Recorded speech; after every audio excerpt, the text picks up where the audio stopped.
تبلیغ کے دو قسمیں ہوتی ہیں. ایک انفرادی تبلیغ جو فرض عین ہے ہر انسان کے ذمہ پر کہ جب کوئی برائی ہوتے ہوئے دیکھے تو اس برائی کو ختم کرنے کی کوشش کرے, پہلے ہاتھ سے نہ ہو سکے زبان سے نہ ہو سکے تو دل سے. دوسری قسم ہوتی ہے تبلیغ اور دعوت کی اجتماعی, کہ لوگوں کو جمع کر کے کوئی واعظ کیا جا رہا ہے, کوئی تقریر کی جا رہی ہے, کوئی فرمائش کی جا رہی ہے, یہ اجتماعی دعوت. یہ اجتماعی دعوت یہ فرض عین تو نہیں, فرض کفایہ ہے. یعنی اگر کچھ لوگ اس کام میں کھڑے ہو جائیں تو دوسروں سے اس کا فریضہ ثابت ہو جاتا ہے, لیکن کچھ لوگوں کا کھڑا ہونا ضروری. اس میں یاد رکھیے کہ یہ جو وعظ و تقریر والی تبلیغ ہے اس میں یہ ہر کس و ناقص کا کام نہیں. یہ نہیں ہے کہ جو بھی کھڑا ہو گیا اسے بات کرنا شروع کرے. اس کے لیے مطلوب علم کی ضرورت. اگر وہ علم نہیں پوچھنا تو اس صورت میں وعظ و تبلیغ کا انسان مکلف نہیں. کس کرتے وعظ و تبلیغ کا اس کے لیے علم ضروری ہے. کم از کم اتنا علم جس سے آدمی غلط بات کہنے کا اندیشہ نہ ہو, اتنا علم کم از کم حاصل ہو تب بات کہنے کی اجازت ہے, ورنہ اجازت نہیں.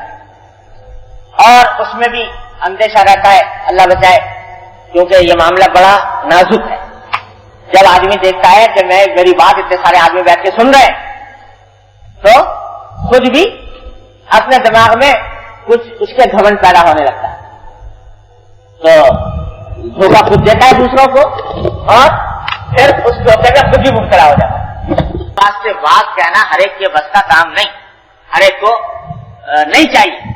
ہاں کوئی بڑا بٹھا دے اس کام کے لیے تو اس وقت میں اللہ تعالیٰ سے مدد مانگتا رہے, بڑوں کی سرپرستی میں کام کرے تو اللہ تعالیٰ محفوظ رکھتے ہیں. لیکن ہر ایک کے بس کا کام نہیں تو وہ کھڑا ہو جائے. آج کل یہ بھی ایک مسئلہ کھڑا ہو گیا ہے کہ جہاں جذبہ پیدا ہوا اور ہر ایک نے اپنا بات کرنا شروع کر دیا, اور بات تو پھر بھی کسی درجے میں قابل ذرا ہلکی بات ہے کہ کم از کم اس میں اتنی بات ہے کہ صرف اس کا اطمینان ہو جائے کہ غلط بات نہیں کہے گا تو کہنے کی گنجائش ہو جاتی ہے. یہ ہر ایک کے بس کا کام نہیں. تو اجتماعی تبلیغ کا جو معاملہ ہے اس میں عام آدمی کو جس کے پاس جمع حق کو علم نہ ہو اس کو تو اس دروازے میں داخل ہونا نہیں چاہیے. ہاں انفرادی تبلیغ کے جو میں نے بات عرض کی ہے اس کے اندر آدمی کو چاہیے کہ اس کے اندر وہ کام کرے کہ حضور اقدس صلی اللہ علیہ وسلم کا جو ارشاد ہے اس پر عمل ہے.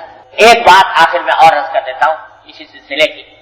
یہ بات مشہور ہے کہ اگر خود کوئی شخص کسی غلطی میں مبتلا ہے تو اس کو دوسروں کو بھی اس غلطی سے روکنے کا حق نہیں پہنچتا.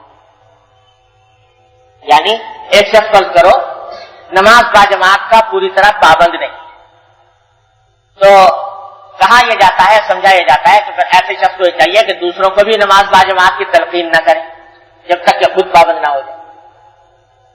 تو میں نے یہ عرض کیا تھا کہ بات الٹی ہے.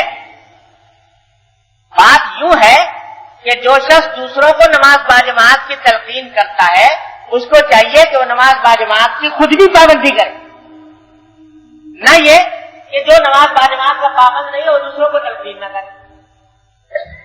عام طور سے لوگوں میں یہ آیت مشہور ہے کہ قرآن کریم میں کہ یا ایھا الذین آمنوا لما تقولون ما لا تفعلون, کہ اے ایمان والو وہ بات کیوں کہتے ہو جو کرتے نہیں.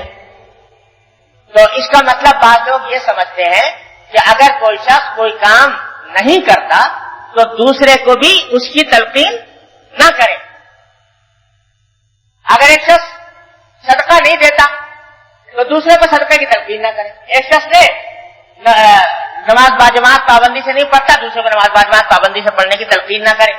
ایک شخص سچ نہیں بولتا دوسرے کو سچ بولنے کی تلقین نہ کرے. یہ مطلب سمجھتے ہیں بات, یہ مطلب نہیں. آیت کا معنی یہ ہے لما تقولون ما لا تفعلون کے کہ جو بات تمہارے اندر نہیں ہے اس کا دعویٰ نہ, یعنی تم نماز باجماعت کے پابند نہیں ہو تو دوسروں سے دعویٰ کر کے یہ نہ کہو کہ میں نماز باجماعت کا پابند. تم نیک اور متقی نہیں ہو اور دوسروں سے دعویٰ کر کے یہ نہ کہو کہ میں متقی ہوں. تم نے حج نہیں کیا تو یہ نہ کہو کہ میں حج کیے ہوئے ہوں. تم نے جہاد نہیں کیا تو یہ نہ کہو کہ میں نے جہاد کیا ہوا ہے. تم سچ نہیں بولتے تو یہ نہ کہو کہ میں سچ بولتا ہوں. یہ مانا ہے لما تقولون ما لا تفعلون. کیوں کہتے ہو وہ بات جو تم کرتے نہیں ہو؟ یعنی جو کام کرتے نہیں ہو اس کا دعویٰ کیوں کرتے ہو دوسروں کے سامنے؟ یہ مانا ہے شاید. یہ مانا نہیں ہے کہ اگر کوئی کام کرتے نہیں ہو تو دوسروں کو کہو مت. دوسروں کو کہنے سے بعض اوقات فائدہ ہو جاتا ہے، خود اپنا فائدہ ہو جاتا ہے. کہ جب آدمی دوسرے سے کہتا ہے تو اس میں شرم آتی ہے انسان کو کہ میں نے دوسرے کو تو کہہ دیا تو خود عمل نہیں کرتا، تو اس شرم کی وجہ سے آدمی بعض اوقات خود عمل کرنے پر مجبور ہو جاتا ہے. اس لیے کہ آیت ذہن میں آیا. دوسری آیت ہے قرآن کریم کی جس میں یہودی علماء سے خطاب کرتے ہوئے اللہ تعالیٰ نے فرمایا کہ تأمرون الناس بالبر وتنسون انفسکم، کہ کیا تم دوسروں کو تو نیکی کی تلقین کرتے ہو اور اپنے آپ کو بھول جاتے ہو. کہ خود دوسرا دیگرانہ نصیحت خودرا فضیت، کہ دوسروں کو تو نصیحت کر رہے ہو اور خود اپنے آپ کو بھول جاتے ہو، اس نصیحت پر خود عمل نہیں کرتے. تو معنی یہ ہے کہ جب نصیحت کر رہے ہو دوسروں کو تو خود بھی عمل کرو، نہ یہ کہ کیونکہ خود عمل نہیں کر رہے لہذا نصیحت نہ کرو. یہ معنی نہیں. تو اس لیے کسی دوسرے کو نصیحت کرنے میں اس بات سے رکاوٹ نہ ہونی چاہیے کہ میں خود اس پر کاربند نہیں ہوں. وہ بزرگوں نے کہا کہ من نہ کردم شما حضرت بکونے، کہ کوئی آدمی یہ بھی کہہ سکتا ہے کہ بھائی میں نے تو پرہیز نہیں کیا لیکن تم پرہیز کر لو. تو یہ کہنے سے بھی فائدہ ہوتا ہے. بعض اوقات انسان کو خود شرم معلوم ہونے لگتی ہے کہ میں یہ کہہ رہا ہوں دوسروں کو تو پھر مجھے بھی عمل کرنا چاہیے.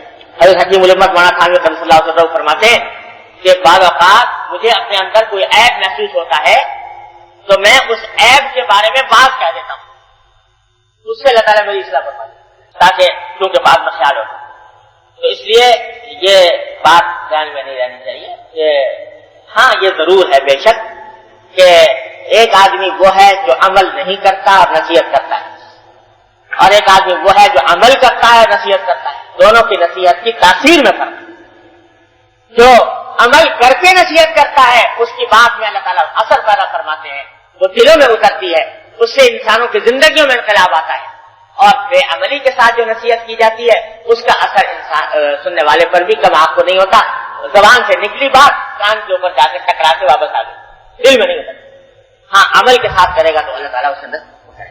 لہذا عمل کی کوشش ضرور کرنی چاہیے لیکن محض یہ بات نصیحت کی بات کہنے سے مانے نہ ہونی چاہیے. یہ ہے خلاصہ سارا تبلیغ اور دعوت کے احکام کا. اللہ تعالیٰ اپنی رحمت سے ہم سب کو اس پر عمل کرنے کی توفیق عطا فرمائے.